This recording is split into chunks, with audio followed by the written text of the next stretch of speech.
campus radio station is going to be in action. An interviewer is interviewing a man from the university for the survey. Listen to the conversation between them and circle the best answer from A, B, or C for questions 1 to 4. You now have some time to read questions 1 to 4.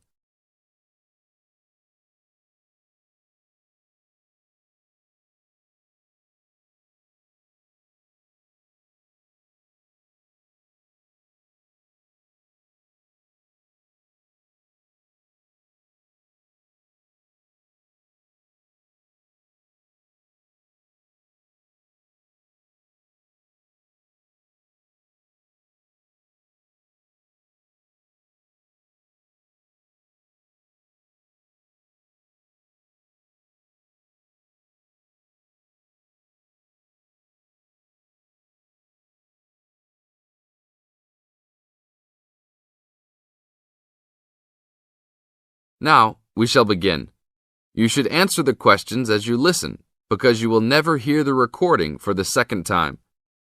Listen carefully and answer questions 1 to 4. Excuse me, I'm conducting a campus survey. Would you have time to answer a few questions? What's it all about? We're doing some market research for a new campus radio station starting in the next few months. That's okay. Sounds good. Great. I'll just work through this form with you. And if we could start with some personal background information? Sure. Right.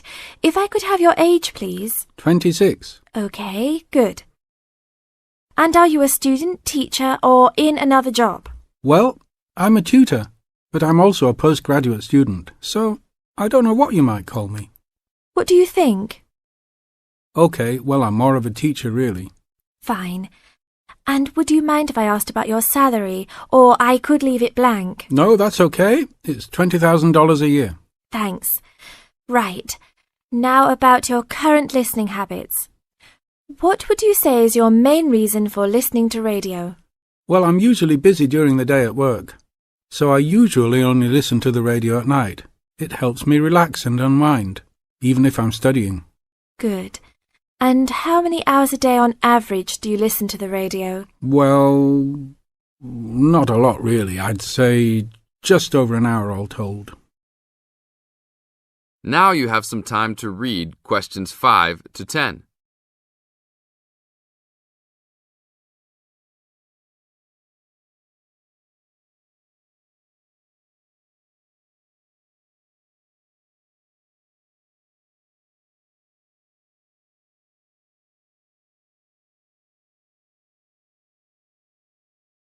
Now listen to the second part of the interview and answer questions 5 to 10. So, what are the 2 main times of the day that you listen to the radio? Well, for a little while around breakfast time, and then it tends to be later, after dinner, when I've finished any serious work I need to do. And what sort of radio programs do you like? I like the news, but I also like classical music. It helps me to relax. Fine. And turning to the new campus station, which type of programs would you prefer? I think the existing radio stations cater for my need for news. So I'd like to see programs about local information, providing a service to the campus community. And in the same vein, perhaps more for academic viewers, some lectures or relevant programs. I see. And if you had to give the new director some specific advice when they set up the station, what would you tell them? I think I'd advise them to be careful about the quality of the broadcasts. The sound system. There are a lot of radio stations and people can change their loyalty quickly if it doesn't meet their needs. I think they should do more of these kinds of interview too, talking with existing and potential customers. Oh, I'm pleased you think it's useful. Certainly, yeah. Good. Now, this station will not be fully funded by the university. So how often do you think it is tolerable to have adverts? I think, out of that list, I'd say every quarter of an hour. Of course, that's providing they don't last for 10 minutes each time. Oh, quite. And are you interested in attending any of the special promotions for the new station? Yes, I'd be happy to. as long as they're held on the campus or nearby. OK, I'll note that down. And finally, may we put you on our mailing list? Well, I'd prefer not, except for the information about the promotions you just mentioned. OK. Can I have your name and address? Of course. I have a card I can give you. Oh, great. And thanks a lot for your time, and we look forward to seeing you. Yeah, sure. Thanks. That is the end of part 1. You now have half a minute to check your answers.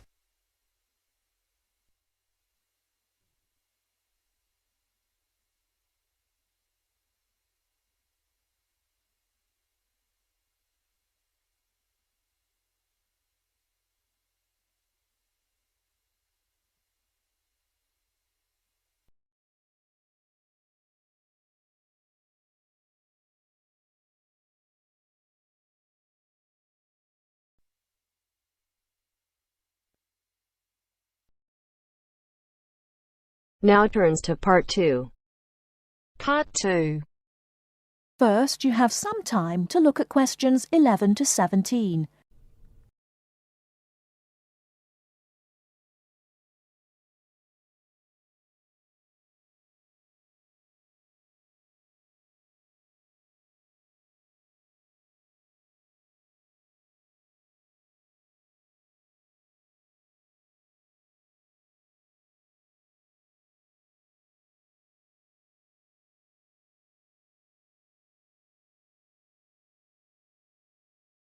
Now, listen carefully and answer questions 11 to 17.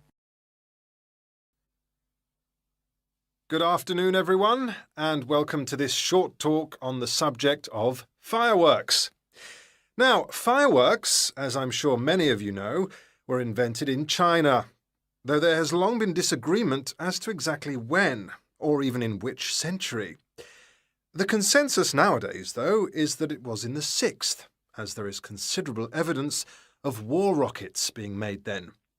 We also know that fireworks were in use by the 7th century in Arabia, where they were called Chinese arrows, reflecting their military potential. It then took a long time for them to spread to Europe. In fact, it wasn't until the 1200s that fireworks made their appearance there.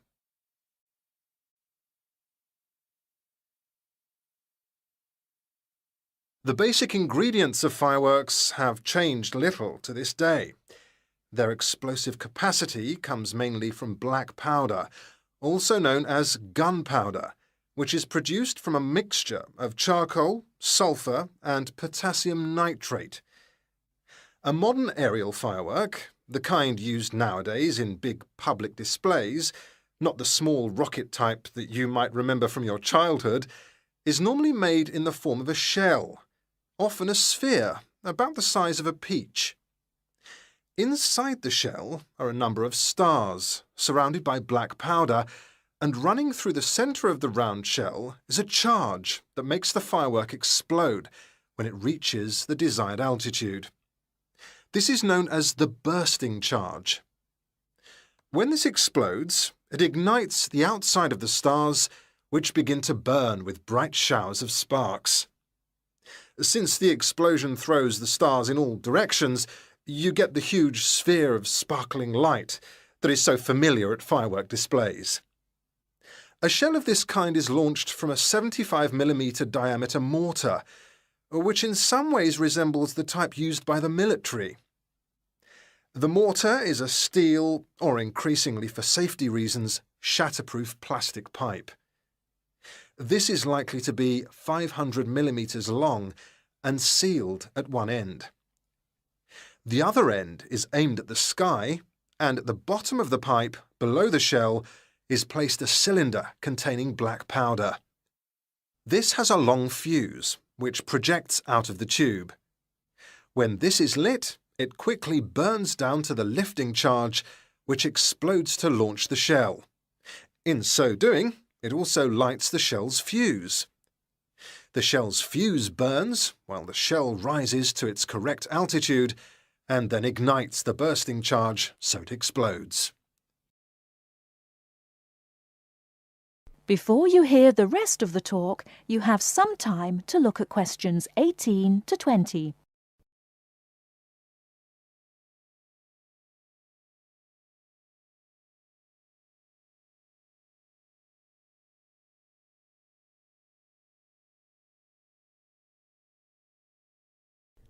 Now listen and answer questions 18 to 20. More complicated shells are divided into sections and burst in 2 or 3 phases. Shells like this are called multi-break shells. They may contain stars of different colours and compositions to create softer or brighter light, more or less sparks, etc. Some shells contain explosives designed to crackle in the sky, or whistles that explode outward with the stars. The sections of a multi-break shell are ignited by different fuses, and the bursting of one section ignites the next. The shells must be assembled in such a way that each section explodes in sequence to produce a distinct, separate effect. The pattern that an aerial shell paints in the sky depends on the arrangement of stars inside the shell. For example, if the stars are equally spaced in a circle, with black powder inside the circle, you will see an aerial display of smaller star explosions equally spaced in a circle. To create a specific figure in the sky, for instance a heart shape, you create an outline of the figure in stars inside the shell. Then you place explosive charges inside those stars to blow them outward into the shape of a large heart. Each charge has to be ignited at exactly the right time, or the whole thing is spoiled. Many other shapes have particular names, like the willow. This is formed by stars that fall in the shape of willow tree branches, spreading a little to the side and then downwards. The high charcoal composition of the stars makes them long burning, so they may even stay visible until they hit the ground. The ring shell is fairly basic. It is produced by stars exploding outwards to produce a symmetrical ring of coloured lights. More complex is the pattern created by the palm, which contains large comets or charges in the shape of a solid cylinder. These travel outwards, explode and then curve downwards, like the limbs of a palm tree. The serpentine, the last one for now, is different again. When this one bursts, it sends small tubes of incendiaries scattering outwards in random paths, which may culminate in exploding stars. It can be quite spectacular. That is the end of part 2. You now have half a minute to check your answers.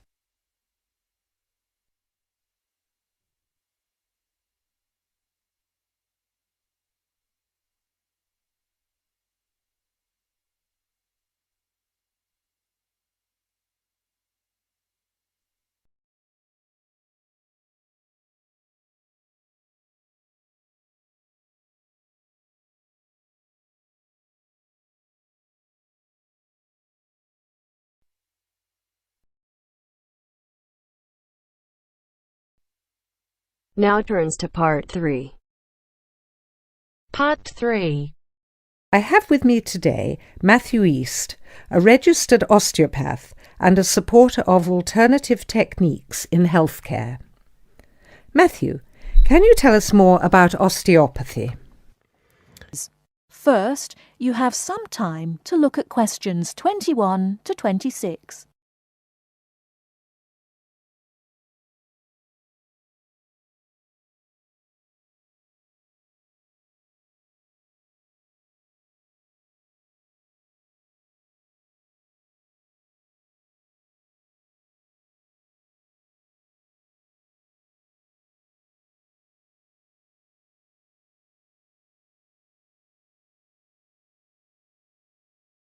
Now listen carefully and answer questions 21 to 26.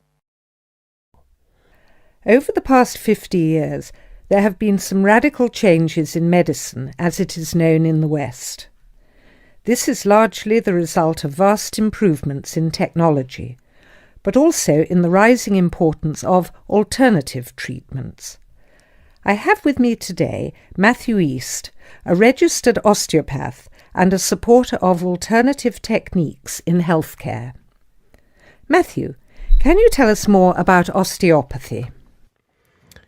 Well, perhaps the first thing I should say is that the term alternative is actually a little misleading, as I am referring to approaches and attitudes to health that were in common use long before Western medicine was established. I prefer the term natural. Anyway, I'll begin by telling you a little about osteopathy. Basically, osteopathy is the manipulation of muscles in order to alleviate stresses and tensions that lead to pain. Now, unlike Western medicine, osteopathy considers the whole body, not just the affected area, and this is a very important principle of natural remedies. The whole body must be considered before a course of treatment can be decided upon. You see, the aim of therapies like osteopathy is not only to repair the body, but also to get the body treating itself. And this does not come from treating the symptoms. To give an example, I recently treated a 2-month-old baby who was screaming all day and was even worse at night. The couple had taken the baby to their doctor, but the only advice they were given was that the baby would grow out of it. However, the real problem stemmed from a difficult birth, which put pressure on the baby's neck. After 10 minutes of gentle manipulation, the pressure was released, and within 20 minutes the baby was quiet and calm for the first time. This was achieved without drugs or operations. Avoiding such invasive methods of treatment highlights another of the differences between Western medicine and a more natural approach.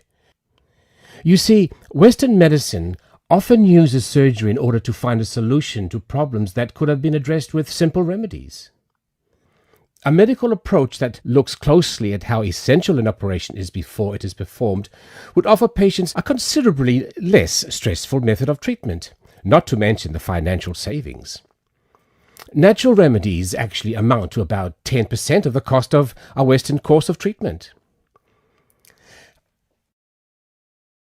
Before you hear the rest of the talk, you have some time to look at questions 27 to 30.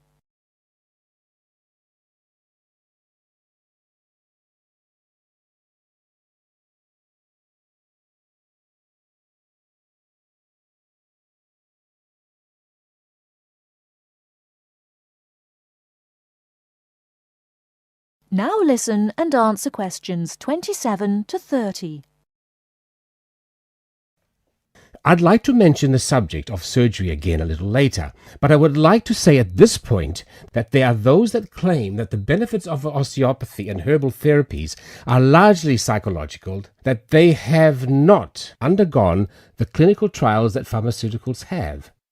To answer that, you only need to look at the example I gave earlier of the baby that stopped crying less than an hour after treatment, but was obviously far too young to react because of purely psychological factors.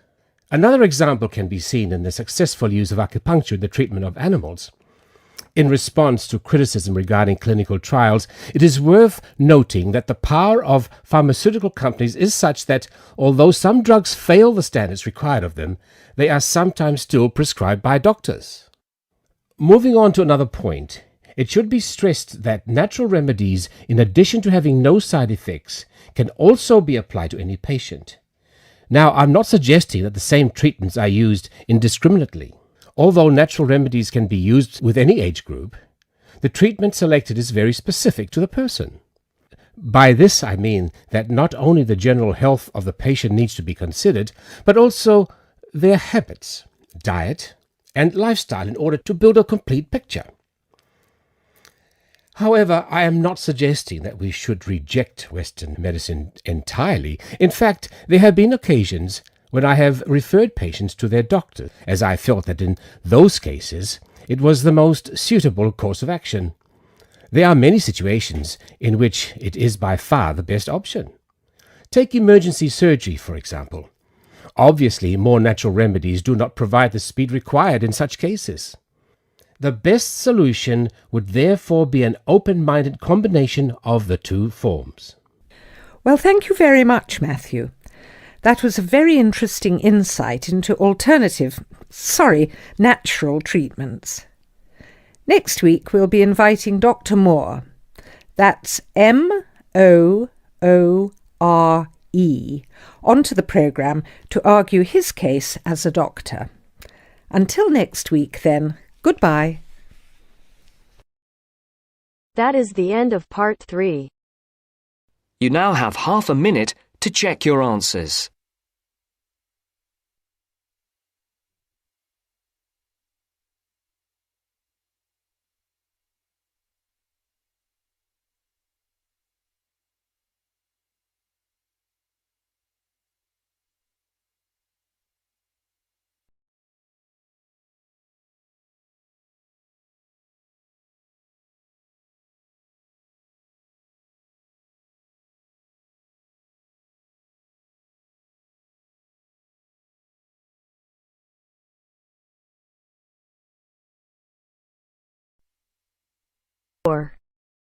Part 4. You are going to hear a lecture about dorm rooms. First, you have some time to look at questions 31 to 40.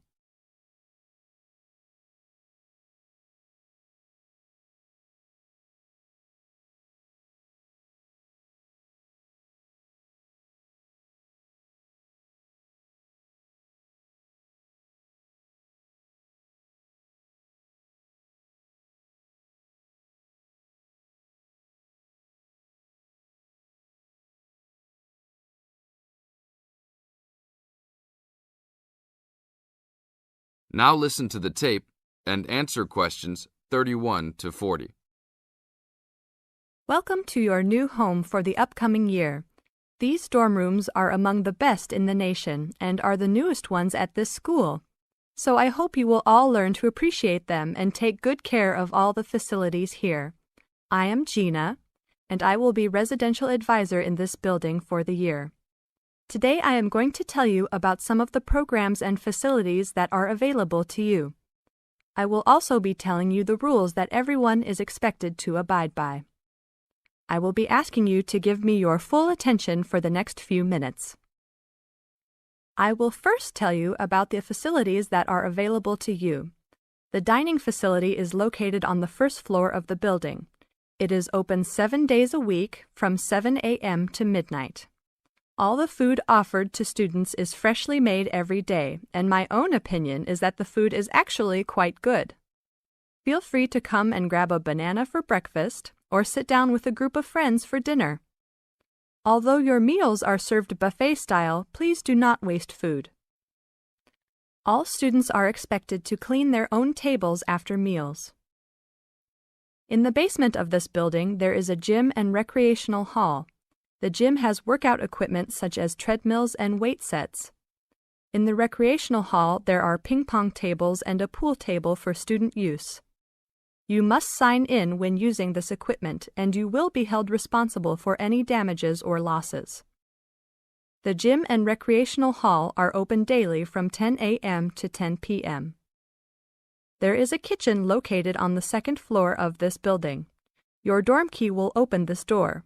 Inside there is a refrigerator, a microwave, an oven, and a stove. This room is open 24 hours a day, 7 days a week. If you decide to cook a meal, please be considerate to all the students and clean up after yourself. You can use some food in here, but please do not make a mess. Some students do end up having their food eaten from the fridge, so be careful. Don't leave anything that looks like it tastes really good. Do not leave pots and pans lying around in the kitchen. Please store these in your room. There are many programs being sponsored by our building this year. One of the most popular is our Saturday morning outings. In the past years, these trips have included going fishing, hiking, cycling, ice skating, and even going to the beach. There will be a listing of scheduled events coming out soon. The university sponsors these trips, so transportation will be provided. However, there are usually some costs associated, though they are usually minimal. Our building also has a volleyball team. All students who live in this building are welcome to join. Last year we won first place in the dorm league. Please sign up at the front desk if you are interested as soon as possible, as there are only 20 spaces available based on a first-come, first-served rule. The last things I want to talk about are the rules of our building. I know rules can be boring, but they are necessary to ensure the welfare of everyone living here. First, noise levels must be kept to a minimum after 11 p.m. Many students have early classes, so for those of you that have the luxury of sleeping until 10, please don't stay up late making lots of noise. Secondly, all visitors must sign in at the front door. Even if you have friends that are regular visitors, they must still always sign in. This rule is to prevent theft and robbery from occurring. Thirdly, alcohol and drugs are not permitted in this dorm in any place or at any time. Lastly, just be safe and have a great time. University is the greatest time of your life, so make the most of it. Thank you all for your attention. That is the end of part 4.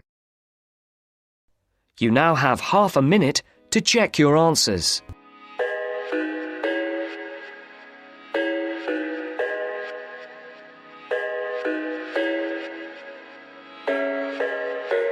I thought I had it figured out, believed in us, we were meant to be, no doubt. A teenage love, everybody else could see the way we were, living in a fantasy.